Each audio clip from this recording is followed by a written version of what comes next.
Hey, welcome back to Garbeardia. As a forward, we're currently getting 80 mile per hour and up gusts through the area, and I cannot keep waiting for the perfect day to narrate. So in the background, you will hear a bit of an echo, and a bit of a wind will lash as the weather penetrates my imperfect recording bubble. But I'm sure you guys would rather have slightly janky audio recording than waiting another week or two for perfect weather to narrate the story. So again, I apologize for the slight drop in recording quality. It is not of my design, but more of a crush for time and you guys not having to wait forever for a chapter to come out.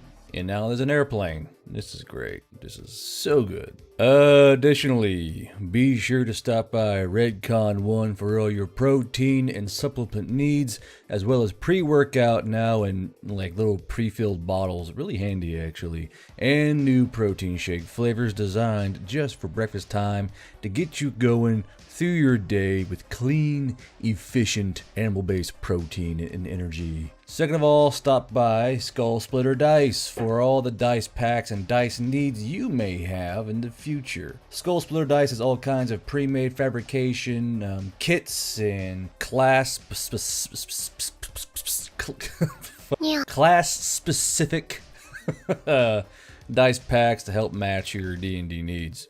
Yep, there's that wind. You hear it? This shit's fast. God damn it, wind, you so fast. Also, we are about halfway through with testing the Veil Rider tabletop role-playing game. Being spearheaded along with Pirate O Potato and the rest of the field guide staff who are helping get this game up and running. And as a quick overview, the Veil Rider tabletop RPG runs off an action point-based system and involves both magic and traditional weaponry of human mankind. So, with all that other garbage out of the way, let's get into the story of Chapter 6, Bloodied.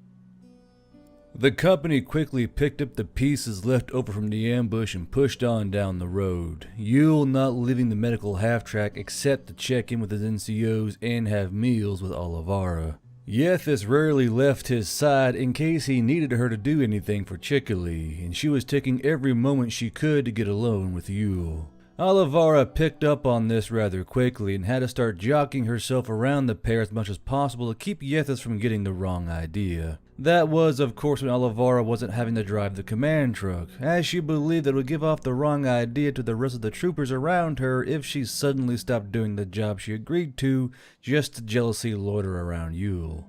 Makarat naturally decided to pester Olivara about it every moment the brim touched got. While Olivara was still having trouble coming to terms with this new mental trauma of human combat, Makarat was shrugging it off like she would a blanket after rising from slumber. Olivara found herself only getting real comfort or sleep with Yule curled up next to her, and unfortunately, the human slept in the field as well as a mouse would next to a pack of cats. When Yule would wake, he would kiss her on the cheek or neck and then move off to check up on his troopers, leaving Olivara alone in the blankets with little comfort to spare. The days that passed on the convoy's journey seemed to drag on like melted cheese being pulled from a pot, and she quietly longed for a proper bed again. When she looked over with her tired eyes to Makarat during the drive, she found the exact opposite. Makarat seemed to sleep as if she hadn't been mowing down orcs but a few days before and having bullets whizzing past her face during an ambush. Even more frustrating to Olivara was how the Brim Touch excelled at sleeping damn near anywhere. While Olivara almost always needed something soft to lay on, Yule, and a pillow just for a chance at sleep, she found Makarat sprawled out in all manner of places happily snoring away. Crates, ammo cans, hanging halfway out of a damn door, nothing stopped Makarat from getting a good night's rest. This particular morning she had to wait outside the truck cab for Makarat to get dressed, as the Brim Touch had stripped down to her underwear and decided to sleep sprawled out in the truck seat. Olivara had been worried that Makarat had been assaulted sometime in the night before, and tried to wrench open the door in a panic. Her tugging at the door handles showed they were locked, and Makarat jerked up an alarm so fiercely she bounced her forehead off the steering wheel with a clack of horns. After Makarat had gotten herself together and most of her clothes on, Olivara got up into the cab and began her startup procedures once she unlocked the doors. In the rear of the command truck, she could hear Gremlin Fino and Captain Fedithas clambering inside. She could pick up via her tendrils creeping along the side of the truck that Gremlin and Fino were well rested both in body and heart, and she growled in her throat with envy. Yule had not been particularly forward in the field when it came to love-making, and Olivara found that trying to get the human in the mood was about as easy as Yamato moving a drunken, slumbering Goliath from a chair. Makarat picked up on the growl as Captain Fedithas jumped back out of the command vehicle and jogged past, leaving her uniform top in the compartment and instead enjoying the cool morning air in her uniform shirt. Still mad at me? I really am sorry, but I realized I could stretch out over the seat, and it's like sleeping on a bed, Makarat said, finishing off with tying her boot and tucking the laces in beside the tongue. Olivara swiveled her eyes towards the brim touch but kept her face forward, hands resting idly on the bottom rung of the steering wheel, and feet lightly tapping on the truck's gas and clutch pedals. No, it's not you. Makarat leaned up as Olivara moved her eyes back over towards the rear of the medical half-track where Yule resided with Chikali and Yethis, and Makarat looked... I keep changing her name to Makarat and Makarat, don't I? And Makarat looked from Olivara to the half-track, then back again. Still worried about the doe-eyed healer moving in on your human? Olivara snorted, watching as Captain Fedithas jogged over towards the rear hatch doors and opened one, leaning in and talking to who she had to assume was Yule. No, just don't get a lot of sleep now that we are on the road. Got too used to having a bed, I guess. Makarat nodded and rustled around her rucksack for something to eat for breakfast. Yeah, I get it. Besides, it is that southern elf captain you should be worried about. Olivara twitched her head towards Makarat an inch or two as her eyes now rested on Captain Fedithas. The southern elf was still leaning into the medical half-track and had shifted her weight to one foot, giving her hip a little pop. What do you mean? She hasn't shown any interest in him as long as I've known her. Then again, she remembered that she hadn't really gone delving into that particular mine since the southern elf was rarely around when she and Yule were alone together. Not what I've heard. Makarat mused, pulling out a loaf of bread from her rucksack with a triumphant Ha! Olivara's foot tapping came up a pace as she gripped the bottom rung of the steering wheel a little tighter. Her voice was struggling to maintain its light composure, and a little more edge than she had planned cut into the words. And just what might that be? She said, but her tendrils were already wrapping around Makarat like a pack of snakes coiling a mouse. Makarat swallowed hard, picking up on the razor tones coming from Olivara, and her skin felt itchy for some reason. Well, I haven't heard of anything in particular.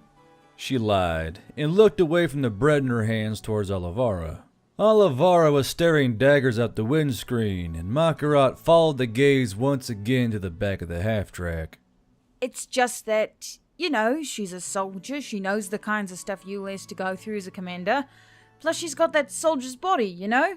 Makarat held her hands up, bread clutched between thumb and forefinger in one, and made motions that most men would make when talking about a woman's buttocks. She works out every day, runs a lot. Most males on base stare at her even though she's southern. Plus she romanticizes the story of Yule recruiting them. Makarat thought, taking a bite of the bread while propping her boot up on the dash of the truck. To be honest, a lot of us thought that Yule would have dragged her into his bed within a few weeks of us getting back. But you were there instead. Olivara snapped her head around towards Makarat, and the brim touch scuttled up into the corner of the seat in the door, hands held out as she sputtered on the bread in her mouth. The look Olivara had in her eyes caused an immediate fight-or-flight response in Makarat, and her skin was itching again. Hey, we had only heard stories of you getting together with another elf in Norris. We didn't know it was something steady or anything. We just assumed you had a thing for elves.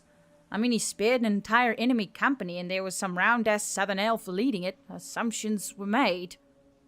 Olivara wiggled the tendril into Makarat's memory and saw a group of auxiliaries around a large board where they're all taking bets a few weeks before Yule's first major loss. The board itself had "The Bed Pool" written across the top of it, and those with the funds were making wagers on who Yule was going to drag into his chambers for a night of guilt-free fun. Near the top of the board, with the most bets, were Yethis, Gremlin, Sergeant Akagi, Eris, and a few others below them that she did not recognize. Towards the very bottom, as she watched through Makarat's eyes, was a single name with one bet next to it to the tune of 4 silver pieces. Tavern Lady. Makarat looked down at the bread in her hand to avoid looking at Olivara, who was now clutching the steering wheel as hard as she was her teeth. Olivara hissed out a breath through her lips as the uniformed, shirt-clad Captain Fedithus jogged past with a smile. Then the thump of her boots on the rear ladder mingled across the truck's frame with the rumble of the engine. Olivara, lost for words, turned back around to Makarat, red-faced with anger. I work out too, you know, she snapped, and pointed a finger at Makarat, who looked down her nose at the finger while nervously chewing on her mouthful of bread. I work out every day. Do you know that there is a whole book on human exercises? I've read it front to back. Makarat nodded rapidly up and down, holding up her bread between her and the finger as she kept chewing. Olivara continued, jabbing her finger at the brim touched with certain words for inflection. Squats. I do squats and push-ups and sit-ups and all kinds of other workouts. Some just for the butt itself that you can't do in public. Do you think that stupid fucking southerner does squats? Huh? Squats and oats? I love the way she says squats and oats.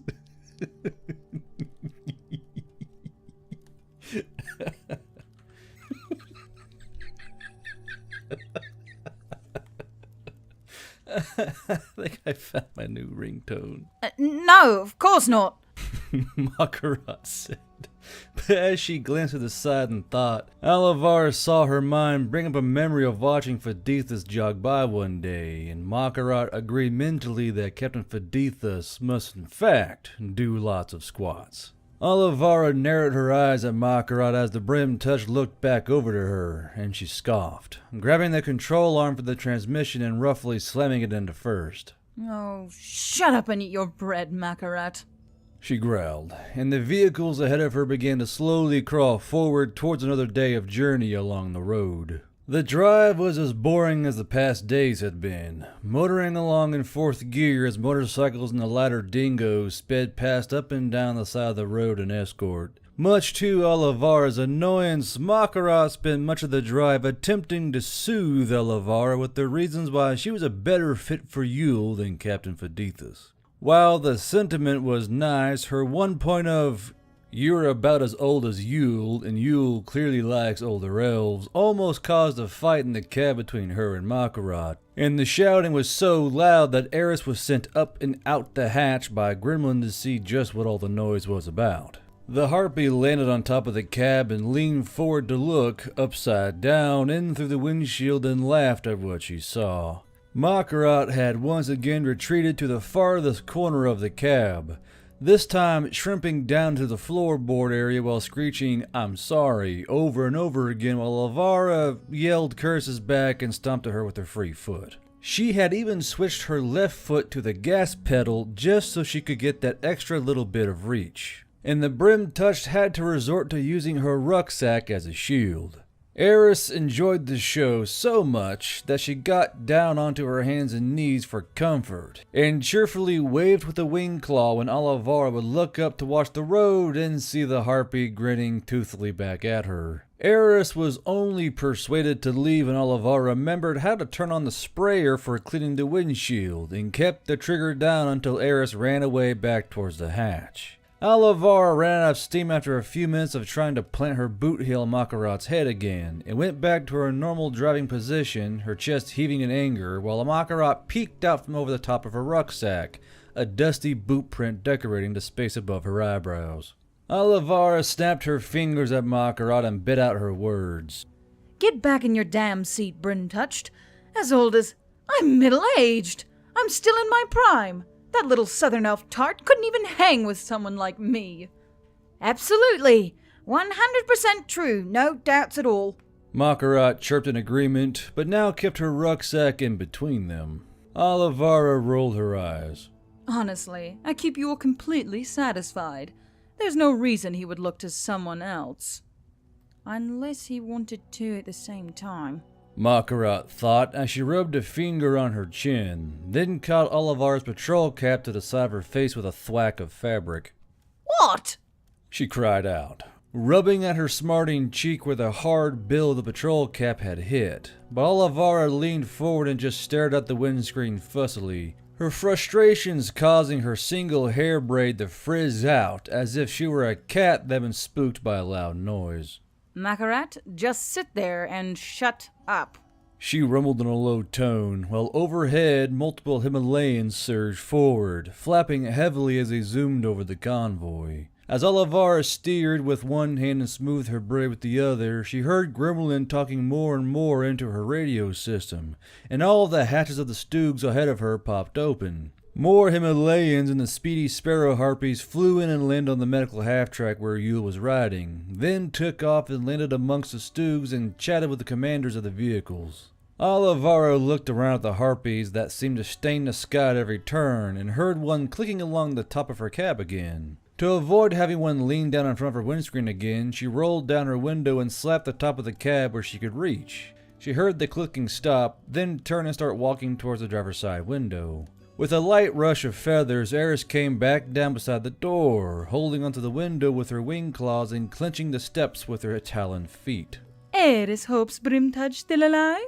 Eris said, grinning cheekily at Olivara. She won't be if she implies I'm old again. Olivara said back, having to raise her voice slightly over the sound of the engine and the rushing of the wind that was flowing over Eris. Makarat leaned forward to yell at Eris, this time clutching a sausage in one hand and chewing a huge mouthful of it. It isn't why I said it all, it's just she said that. Anyway, Olivara shouted, cutting off Makarat. What's up, bird girl? Himalayas come back from town ahead. Tallwheat lay hours away. Queen Saphir's already contacted town and they send riders to fetch Prince. Eris turned to leave, then her face came alight with something she forgot and she turned back around towards Olivara. Oh, you will also say you will love Olivara very much. Want Eris to tell you the same? Olivara's heart gave a little warm murmur at the message, and she couldn't help but let a small smile turn the edges of her mouth. Tell Yule I look forward to finally getting to sleep together in an actual bed again. Eris let forth a high-pitched giggle, leaning backwards with glee as she laughed into the wind before looking back at Olivara. Eris, tell Yule Olivara tired of getting green gown. That's not what I meant, Eris.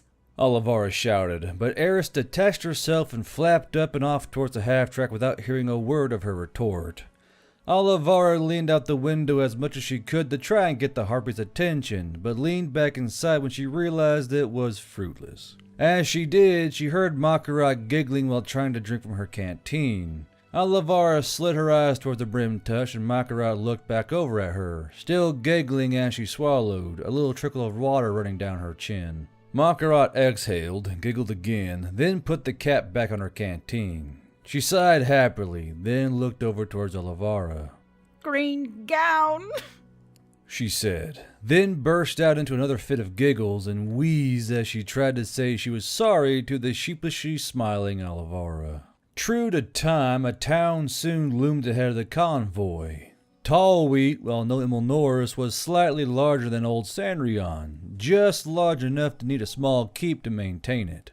Sprawling out from the main walls of the keep was a tidy industrial section that made up the majority of the main structures, but everything else seemed to be cottages and homes that dotted around the keep like freckles on a cheek. The only exception to this rule was a little pocket of larger homes adjacent to the industrial section in a slightly more elevated position.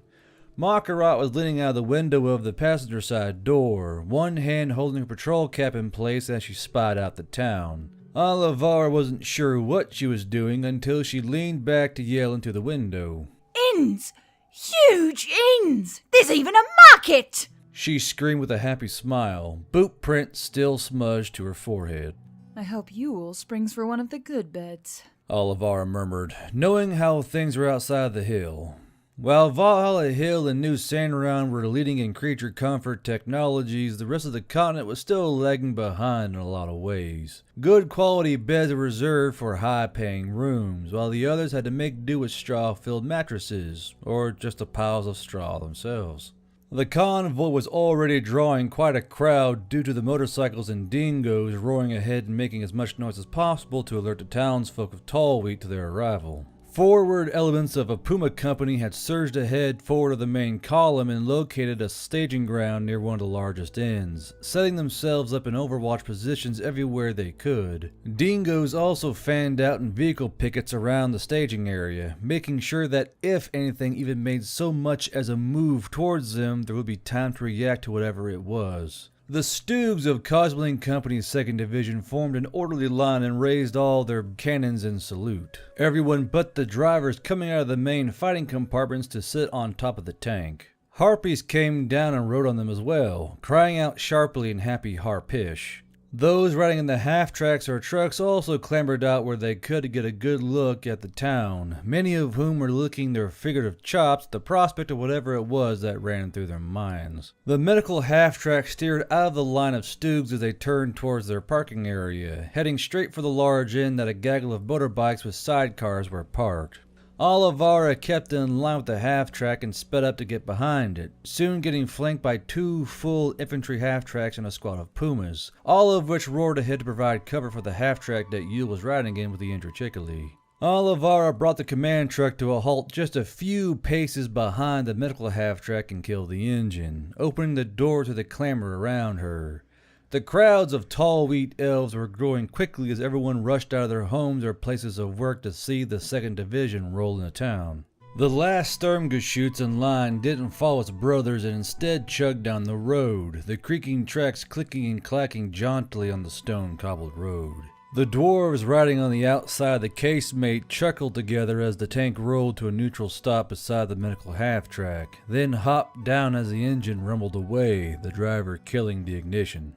The infantry-filled half-tracks pulled in behind the Stoog and dozens of boots thudded to the ground as the taller auxiliaries climbed over the sides, while others climbed out the rear doors. Makarat, seeing an older male elf pushing a bottle-laden cart forward, wasted no time in jumping out of the truck and running towards him, holding aloft her coin purse and shouting out in Tunka. The older elf raised his hand in greeting, and she called out to him brightly. Olda, et tant kinke murder date. He, being the merchant he was, clapped his hands together and put brake chocks under his wheels before calling back out to the oncoming Makarat. Sus, itant genocht umve uset tot datum. The rest of the troopers heard this as well, and to keep from getting yelled at by Yule for just rushing off to buy booze, gave their money to a volunteer runner. The runner was already making his first trip out to the cart when Yule ducked out of the rear of the medical half-track, and the human looked up and around while straightening his cap. Olivara made a note that Yethis looked sleepy as she stepped out next to Yule, and Olivara narrowed an eye at her as she stepped down out of the command truck herself. She heard a rattle behind her and turned, watching as Gremlin and Fino hauled out a multitude of little bowls with spikes in the middle of them. She remembered that Gremlin had called them radio ditches or something of the sort, but didn't pay them much mind. As she walked towards Yule, her tendrils crept out around her, feeling around at the emotions coming out from the elves that were either standing around in groups or ringing the vehicles with a healthy measure of distance between them and the foreign constructions. For the most part, she felt no ire or outright hatred, but a lot of unease and excitement from most of whom who gawked on. She also felt satisfaction coming away from Yethis, and her blood began to simmer. When Yule saw her, he smiled and held out an arm for her, which Olivara curled up in and wrapped around her neck as if it were a scarf. She heard a noise and turned her head enough to see Yethis standing aside some feet away. She was flicking her eyes from Yule and Olivara to the back of the half-track when she wasn't looking on at the crowds. Makarat sidled up next to Olivara, bottle ring clamped firmly between her lips as she happily chugged at whatever liquid lay inside. Yule looked down at Olivara as the mechs began preparing to move chickily out of the half-track, and he gave her a soft squeeze with his arm, pressing her cheek into his shoulder. Drive go okay? Makarat made a choking sound, and Yule looked over to her to see that there was still a boot print smudged onto her forehead. Before he could make a remark about it, Olivara leaned up and planted a silencing kiss on his lips, pulling away only when she was satisfied. It was a drive, however, I am looking forward to not sleeping on the ground and waking up more tired than I began. Behind them, Yethis made a barely audible grumble while Makarat wiped away at her mouth and chin with her sleeve. Yule laughed and jostled her back and forth in his arm, Olivara protesting with a laugh. Man, if you only listened to me and stayed home. Olivara smacked him on the stomach and Yule made an exaggerated oof of impact. Ha ha! Very funny. Despite the clamor of the 2nd Division unloading themselves and mustering, a clap of rapidly closing footfalls came to Yule's ears, and he stepped forward with Olivara as they looked around the back of the half-track. Makarat and Yethis stepped forward as well, peeking around the edge of their own corner of the half-track to see what Yule was looking at. Yule gave a small smile at the sight of a rather portly-looking official running down the road, his long coattails flapping in the breeze as he puffed. Makarat popped her lips off the end of her bottle and gestured with the vessel at the slowly closing elf. You guys ever notice how almost all governors and mayors tend to be fat? Yule shrugged. Not their fault. They usually get caught in the trappings of doing paperwork all day, stress eating, or pretending they are too busy to work out. He isn't doing his squats, clearly. Olivara said, nodding towards Makarat, who nervously smiled. Yep, not as many as you, of course. Makarat piped, and Yule looked down at the two of them, eyebrow hiked. The hell are you two talking about? Olivara and Makarat said, Nothing. At the same time, which led Yule to believe that clearly something weird happened during the last leg of the drive, judging from the boot print and the weird vibe the two were giving off. The elven official, still toddling his way over some 100 or so yards down the street, began pumping his arms in earnest now as the rest of the elves watched on. Some of them stifled their laughter politely, while others openly guffawed and pointed, only to get a slap to the back of the head by other bystanders. Domino, Chicks, and Wolf walked up to stand with Yule as well, having left their own NCOs to order up the chaos of an entire division getting in off the road. Captain Fadithus made an appearance after spotting the group waiting together, leaning idly against the half-track and folding her arms across her chest. With a belly like that, he must be some kind of high-ranking government type. Rare to see one run, too. Usually they take a carriage or a horse or something. Captain Fadithus said, nudging Wolf with her elbow and eliciting a short chuckle from the human. Wolf shrugged. Well, the appearance of 16,000 or so technologically advanced troopers would cause one to take off on foot. Severus came down with a woof of air and wings next to Domino, looking as proud and regal as she ever did, and went to add her own quip in about the official. Her voice was silenced by the two large arms of Domino as he scooped her up into an affectionate hug, spinning her around as she elicited a string of curses. Domino, no! Severus have to look like Queen here. Stop! Not until I get my feather kisses, Domino demanded, still holding on to her tightly. Severus, despite herself, blushed heavily and looked from side to side as she hissed to the human quietly. Domino, no! We are in middle of street! Domino feigned looking around as if he could not hear her, began to call out to the elves in the distance. Have you all heard the tale of Pretty Feathers, Queen of the... Severus clamped her wing claws over his mouth, the talons just barely light enough to avoid tearing his flesh as she growled and whispered again. I swear, Domino, Severus will kill you. Feather kisses, Domino crooned, and Severus was flushing so hard at this point she was starting to sweat.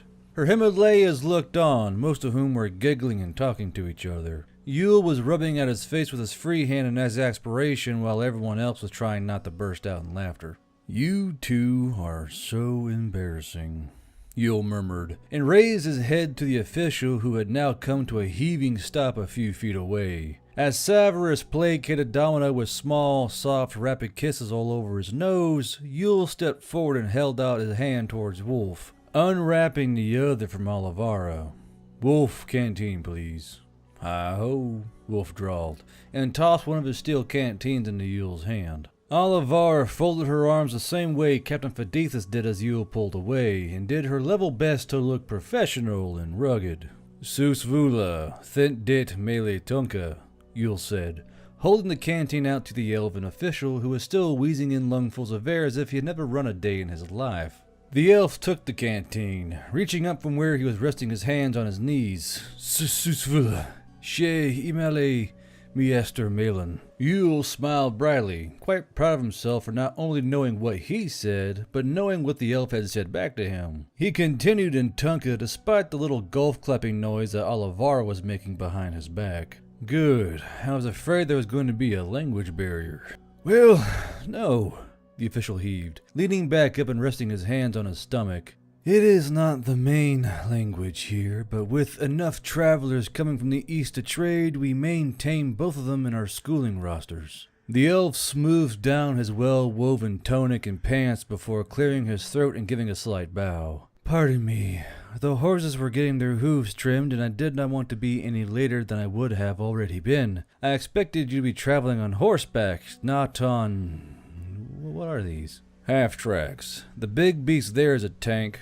Yule pointed a finger at the stug while the elven official unscrewed the canteen and took a sip from it to settle his throat. "The prince is going to... oh, pardons. I am Venali Lorero. I am Prince Nim's in Tatum. I came to ask of you if you wouldn't mind if the prince exercised a spell so he can meet you faster. He is currently at the fortress city of Rectur, and he heard of your soon-to-come arrival from one of your faster messenger harpies." Yule blinked and looked over his shoulder at the group behind him. "Y'all care if he does magic?" Olivara giggled at the sound of Yule mixing in the human term y'all with his tunka, but everyone else just shrugged. Except for Domino, who was still showing most of his attention to Severus. The Himalayan queen had distracted herself from his arms and was trying to pat down her feathers and uniform, while Domino happily fussed with her hair. Yule nodded towards Venali. "Shouldn't be an issue if he uses magic. Not sure why it would be, unless I missed something." "Oh no, we normally ask before performing it, as... well, I'll take some time to explain later. Pardon me once more." Venali bowed again slightly and then pulled out a black scroll from one of his pockets and a vial of crimson liquid. Yule recognized it as blood straight away and watched as Venali placed Wolf's canteen on the ground and unraveled the scroll. "Paper important?" Yule asked, more out of curiosity than worry. After all, if something went squirrel, there was a stug barrel pointing down the street. Venali just chuckled as he smiled warmly at Yule, puffing out a breath as he started to sweat from the heat of his clothes despite the cool air. "Oh, no, just a ready-to-go teleportation spell." "A what?" Yule asked in English to those behind him, and turned his body slightly to look at Chicks and Wolf. Chicks, who was happily chewing on a small piece of local salty cheese that one of her privates had brought her, nodded towards Yule as she replied in their mother language. He said it's a BAMF spell, teleportation or something of the like. Bamf? Asked Olivara, and Wolf made the accompanying puffing sounds as he opened one hand and closed another, as if implying something had transported. Olivara had to tickle her way into Wolf's mind, and only then did she actually understand just what the hell he was on about. "Ah, well, transport away then," Yule said. Venali nodded again and laid the black parchment on the ground flat, then simply dropped the vial of blood onto it with a shattering of glass. At once the blood was sucked into the already dark ink on the black parchment, and it began to glow vividly with a sickly blood-red vigor. Venali leaned over the paper and cleared his throat again before speaking. "My prince, he is agreeable to the spell. Are you ready for transport?" Yule was surprised that a voice came back through the parchment as clear as if the person was standing in front of him. The voice was lovely as far as voices go, and sounded young if he had to guess. "Oh, excellent. Go ahead and close the parchment. I'm ready." "Accent sounds like a poofter," Wolf murmured, and Chicks giggled next to him. Yule turned his head and glared at them pointedly, and they both pretended to look somewhere else. Venali spoke back into the paper while reaching down towards the parchment. "Yes, my prince, finalizing now." With a pinch of the thumb and forefinger, Venali ripped away at a small part of the parchment, removing what looked like a tightly scrawled line of text that had been shaped into a circle. When the parchment was torn, the spell lines glowed furiously, and a light hum entered the air. Venali backed away rapidly, scooping up Wolf's canteen with both of his hands, and stood beside Yule. Yule glanced down at Venali for a moment before looking back at the now heavily smoking spell parchment. "It's not gonna explode," Yule began, before squinting as the parchment erupted into a huge plume of red-colored smoke with a crackle of electrical energy. Yule furrowed his brow in annoyance as the smoke wafted over them, caught in the downdraft from the street, and made a note that the smoke from these kinds of spells smelled akin to that of a burning sock in an armpit. "Splode," Yule finished, his eyes burning slightly from the smoke as Venali coughed loudly beside him. Mr. Yule! A voice cried out from within the now slowly dissipating smoke, and Yule could spy a figure within. The voice, just as Yule thought, was crisp, soft, clean, and heavily aristocratic. The kind of voice that a princeling ladykiller from stories old would have. "The one," Yule replied, and he could hear everyone else behind him cursing and coughing from the smoke. Even Severus had to let loose a few coughing fits and remarked on just how much she hated magic. From the smoke stepped Prince Nim, his arms held outwards in welcome with a smile as bright as teeth could ever get.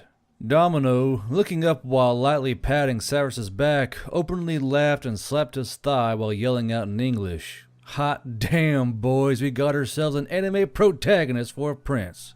"Indeed we do," Yule said back in their mother tongue, and leaned his head back as he took the prince in from under the bill of his patrol cap. Prince Nim was every part a beauty as he was a royal, his features soft, refined, and achingly attractive. His eyes were piercingly green and swam with humor, but despite his young age bore some lines of command as if he had gone through hard stresses at a young age. His hair was as blonde as sun rays and tied in multiple braids that came over both of his shoulders, at which small, joyful bows were tied at the ends. Amusingly, he wore a breastplate, a pair of greaves over highly tooled leather boots, and gauntlets covering soft leather gloves. Yule had to guess that the clothes underneath the armor would have cost about the same as the stug behind him, and he gave a low whistle. And here I was thinking I was the most beautiful man I knew. Prince Nim laughed warmly and clapped his hands before offering them to Yule. "Oh, please, I am lucky enough to take after much of my mother, rest her. It is such a pleasure to meet you, and your human brethren as well, of course. I have heard the stories of the things you have done, and just look at this big beauty." Nim, after shaking Yule's hands as if he were a child meeting an idol, turned and looked towards the stug. A sparrow harpy was sitting on the muzzle brake and looking down at the prince with a chap-happy smile, avian legs dangling and kicking from side to side, while the dwarven driver was enjoying a mug of ale he had procured from somewhere inside the fighting compartment. "What is this thing? It's like a giant armored carriage." Yule gestured towards the stug, then towards the rest of the vehicles. "This is a Sturmgeschütz, an armored fighting vehicle. That is a truck. That's a half-track, that's a Puma down there, and these are motorcycles. However, while I don't like being an overbearing guest, and we have just only met, is there any way I can pay for the use of this inn? I have a lot of wounded from an attack we had on the road here." Prince Nim, smile not faltering once, turned towards you when he mentioned that they were attacked, and only then did his smile die away. "You were attacked?" Orcs and elves. Not many of them survived the encounter, and they bloodied us pretty good. Friend of mine is in that half-track there with a few others. We need somewhere to lay them and get them stabilized so they can fully recover. "Orcs? Here?" Nim murmured, and turned, looking towards the area where the division was now mustering. That can't be right. We are so far south. And what kind of elves? Certainly none of mine." Yule looked at the clustered elves that lay all over the street or intermingled with the 2nd Division, selling food and wine. Well, they don't look too far off. The ones we fought wore the uniform of the chosen children. At the mention of the name, Prince Nim's happy face turned sour, and the lines of his eyes became more pronounced. He began talking to himself in a low voice as he turned, hand to his refined chin. So far north with such strength. I knew father let them in Sweetwater, but that would mean that they would be fortified in Palm. Yule watched him closely as he walked, and he snapped his fingers once at Wolf, who had already pulled out a booklet and was scribbling down whatever he could hear the prince saying. Yule turned to Wolf and spoke in a low tone. Parham and Sweetwater. Go find out from Gremlin how far away those towns are. Yes, sir, Wolf affirmed, and went off at a jog with multiple troopers in tow. Prince Nim turned back around and saw Yule eyeing him warily, and the elf brought himself up to height from his current monologue. I assure you, I mean no harm to you or your men-at-arms. My father, however, may be the issue at hand. Despite my father, I command here in spite of him. And you are welcome to do what you will here, just as you did in Imnorus.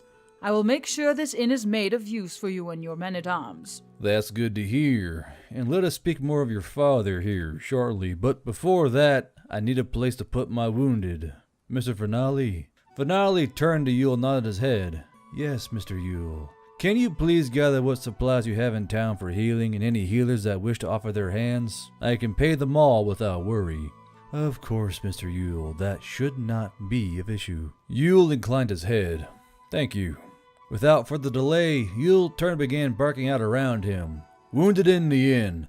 Grab the innkeeper and bring him to me for payment. I want pickets set out at 50-yard intervals, 1 motorbike and 1 half-track per picket. I want nothing creeping up on us as we get set up. Full head counts and no one goes outside sight of the inn until we are settled.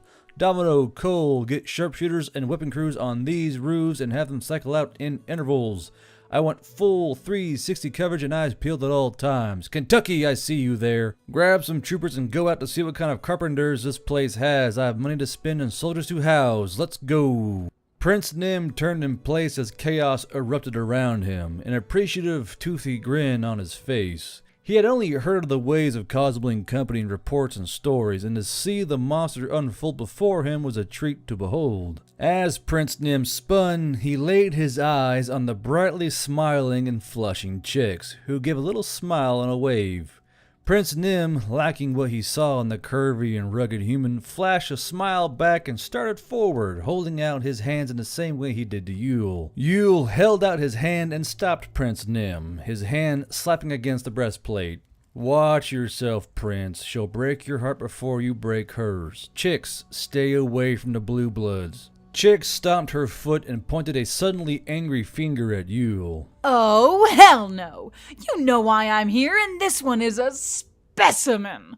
No, Chicks. You came here as a commander and you're going to act like one. If I hear about you two canoodling, I'm going to dunk you both in the water tank until the bubbles stop. Prince Nim seemed delighted at the prospect of having to spar with Yule, while Chicks stomped her boot again and began gesturing at Prince Nim emphatically. Look at him! It's like he came out of a romance novel. Mr. Yule, I assure you I will do nothing against your wishes with your captains. Prince Nim said, steepling his hands together in affirming nature. Not you I'm worried about. Like I said, I know why she's here, Yule replied, and looked over at Chickily as he was pulled out of the medical half-track. Prince Nim's face slackened slightly as he saw the rest of the wounded being brought in from the staging area, and he placed a hand on his chest. My goodness. Yule nodded once. Yep, they bloodied us good. Here's the innkeeper. Hey, bud, sorry about the intrusion, but I have a bag of funds for you. Follow me to the rear of my truck, please. As one could imagine, an entire division making landfall in a place like Tallwheat brought the large town to a flurry of activity, and the Dinsians of Tallwheat had their eye on the prize. Yule made it quite clear that he wanted to build a small barracks building near the inn as he sent out troopers to find volunteers for hire, and had even gotten permission from Prince Nim, who spent most of his time hovering around Yule and his NCOs every chance he got through the day. Not that Sergeant Major Chicks minded, of course. But while the carpenters and woodworkers of Tallwheat were gleeful at the opportunity, the other innkeepers and hospitality workers were in a froth at the thought. If the men and women of Cosbling Company's 2nd Division had their own lodgings built, that meant that they would have little use for their own vacant rooms. Prince Nim's bullheaded opposition to his father's wishes had caused a slack in the amount of travel and work running through Tallwheat. As Prince Nim explained it, his father, King Radagim, was attempting to bring his rebellious son to heel in a more discreet manner. On the king's orders, merchant caravans were ordered to move around Tallwheat. Orders for goods were instead shuffled elsewhere, and no requests of any kind came from the main capital of Raktur, nor its sister capital Ovabel. This was putting a tight squeeze on Tallwheat, and those who lived there saw the sudden arrival of Yule and his division as a lifeline they could not afford to lose. Yule was unprepared for the sudden crowds of innkeepers, bed and breakfast proprietors, and even those of the citizenry who owned large homes and rented out rooms as apartments. Prince Nim quickly understood what the issue was and did his best to enter negotiations with Yule as the human began preparing his division for the resting period. This was something unfounded in his father. Venali was the one to explain this to Yule, as Prince Nim personally took hold of writing down the grievances of his people. While King Radagim ruled with the same impassive regency a monarch is known to possess, Prince Nim did his level best to hear the people he governed. The clashing of Prince Nim with his father and brothers caused him to outcast himself to his favorite city of Tallwheat, attempting to run it free and clear of the will of his father. His father, naturally, saw it as a rebellious phase and had been bleeding the town dry for years in order to prove a point. As Yule watched Prince Nim scribble furiously in a booklet, he brought a mug of local tea to his lips, giving the cold brew a sip as he thought. Yule really wanted to make sure his division was in order, grab a bath, then jump into a soft bed with Olivara, but Prince Nim had asked him to wait while he assuaged the riled citizenry. So he has the heart of a beauty as well. He does take after his mother most of all, may she rest. Venali agreed, bowing his head slightly as he invoked Prince Nim's mother. Who's his mother? Yule asked, setting the mug down the table the two were sharing. Queen Merva, flower of the blue wood. She was a forest elf from the Urvank region. Yule smiled at the look of Venali's face and he leaned back in his chair. Even her name sounds pretty. She fall ill? No one is sure. She served as queen dutifully, bringing peace of mind to her people, giving forth strong sons with grace and purity. She was married to Prince Radagim when they were both in their early 40s, cementing an agreement between the kings of Alterac and Urvank. King Denoada fell in combat against an incursion from the Darkwood, and his eldest son took over the reign some 20 or so years ago, bringing them both from prince and princess to king and queen. And the dying part? Yule murmured, watching Prince Nim finish off his booklet with a flourish. Dead in her sleep, well within her aged line 13 years ago. She had suffered 3 miscarriages, several years apart after Prince Nim was born. Many believe she died of grief or shame, but many more are unsure. Venali finished his sentence off with a sigh and rubbed tiredly at his eyes. Yule nodded an inch in acknowledgement and picked his mug of tea back up off the tabletop. A ball of worms I'll unravel if I have to, but do understand I want no part in the political nature of royalty. Venali nodded back sadly, then rested his hands on the table, folding them together thoughtfully. Of course. Prince Nim, not feeling a need to read the room, kicked a chair to the side with his dressy leather boots to pull it out from the table. The elf prince sat down with a triumphant exhale and opened his booklet. Mr. Yule, I believe I understand what my subjects are after, and I hope I can offer a counter-agreement.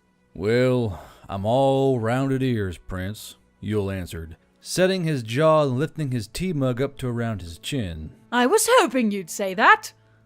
Prince Nim began, and quickly laid down the demands of those who were sorely after Yule's coinage. After 2 hours of discussion and a contract being written up by Venali himself, Yule relented to not building quarters entirely for his troopers. Instead, the troopers of the 2nd Division could be berthed around the city in the many inns and apartments that were in desperate need of their patronage. Furthermore, to make sure that carpenters and labor workers would not be left out of the deal, Yule commissioned a small station to be constructed for the housing of his vehicles and the storage of fuel and ammunition, which was already trickling in from trucks. The station would serve as an outpost garrison tied to the city of Tallwheat and be made up of mostly warehouses, storage sheds, a motor pool, and a normal garrison quarters in case there was no more room in Tallwheat. After all, a whole division is difficult to house, and sometimes soldiers just prefer familiar barracks. Yule, just wishing to get it over with, called Sergeant Major Wolf over to start transferring funds. It had, after all, been a very long day as it is, and all he wanted to do was sleep. Before he could, he set out to inform his division they would camp out beside the inn for a few nights to let the city prepare, and that those who did not want to sleep in the soon-to-be station quarters could instead sleep where they wish in the city. While Yule was away doing the dreary job of command, Olivara and Makarat had taken the chance to get into the inn's bathing rooms. Still equipped with wood-burning water warmers and not the advanced pipe systems that were in Valhalla Hill. The Ruffled Magpie was a large and advanced inn for its size, and could even be called advanced for the world standards, but as Olivara sank down into the steaming hot wooden tub of water, she couldn't help but think of home. The hot water did feel good, as did scrubbing off the road funk, but she quietly wished with hindsight that she had packed some of the local soap from around the hill. Makarat fell asleep in her own tub halfway through her own wash, and Olivara had to spill out of the tub in a panic and haul the naked and half-drowned Brimtouch from under the surface of the bath's water. Makarat spluttered awake and coughed out dirty bathwater from her lungs as Olivara had her clutched to her naked front, and after she had emptied her body of the foreign liquids, Makarat realized she was gripping Olivara behind the thighs for balance. Makarat lightly squeezed with her fingers a few times, then coughed and spat out another trickle of bathwater. Hey, you do a lot of squats. Olivara blinked angrily down at Makarat, her legs covered in expelled bathwater, and considered throwing her back into the bathtub for a few heartbeats. After rebathing and watching over Makarat, Olivara dropped the Brimtouch off at her own room a door down from hers and Yule's. With fresh clothes on body and Yule's in hand, she noticed that he was not in the room at all, but knew where he would be. After a quick word with the harassed but happy-looking innkeeper, Olivara made her way to the injured quarter on the first floor and let her feelers work their way along the walls and under doors. Misery and pain were on the market tonight, that was for sure, but it was something else that she was after. Door after door passed her as she strode down the hallway, until her feelers picked up on the warm and inviting aura of Yule and the stricken mind of Chickly. She could tell Chickly was feeling better, but the harpy was still hard under the healing of his wounds. Olivara came to the door the two shared, and the handle clicked open with a slight twist of her wrist. As she stepped through, she saw Yule sitting on the side of Chickly's bed with the harpy curled up on his lap as much as his wounds would allow. Yule's fingers were smoothing over Chickly's hair as he dozed, his other hand holding a small, handwritten report up to his face. How is he doing? Olivara whispered, standing next to Yule and reaching down to brush the back of her fingers across Chickly's cheek. Yule touched his shoulder to her side and kept his voice low as he responded. Better.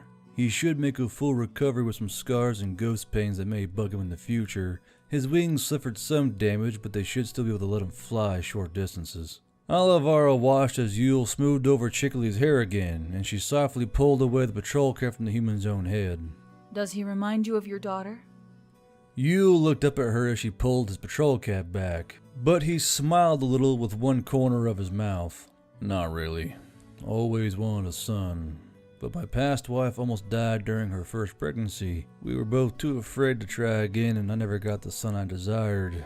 I told her it was okay and never pressed the issue. Just kept the disappointment to myself. Ah, well, I'm sure he doesn't mind. Olivara murmured and kissed Yule on the forehead. As she did, she sniffed lightly and made a face. And you are both starting to smell the same. You need a bath, or a healer to fix whatever is dying inside of you. She gave him one more sniff, then lifted his chin with her fingers. Go on then, you smelly human. Go wash yourself and join me in bed. All right. Yule folded up the report and leaned over Chickly's sleeping form, pulling him up and off of his legs to set him on his own pillow, pulling the blankets up and around his shoulders. Chickly gave a whine of protest as he was moved, but fell back into sleep within seconds of being put on the pillow. Olivara gave Yule another kiss on the cheek and left him with his fresh clothes, going back up to their room to wait. It was well into the night by the time Yule arrived at their borrowed room, one of the well larger ones in the Ruffled Magpie, and he found Olivara fast asleep, buried deep into the warm blankets. Yule chuckled to himself and sat down on the edge of the bed and then swung his legs over, tracking them under the covers with the pushing of feet. Olivara lashed onto him in almost an instant, burrowing her face into his chest and resting a leg on top of his. Yule looked down at her sleeping form with an edged brow, making sure she wasn't awake, then pulled out the small report he had been reading down in Chickley's room. He held it up to the light of the one candle he left burning, and blinked tiredly down at the scrawled English words. He finished reading the letter and then set it down onto the small bedside table and ran the side of his thumb down his nose. Yule murmured more to himself than anything else and laid back against the pillow, his chest vibrating with the words on Olivara's cheek.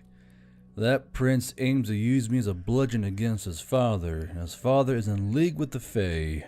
This is going to get messy quick. Olivara stirred, moving close to Yule to catch his body heat, and he flicked the back of his hand towards the candle, snuffing out the light with a curl of smoke.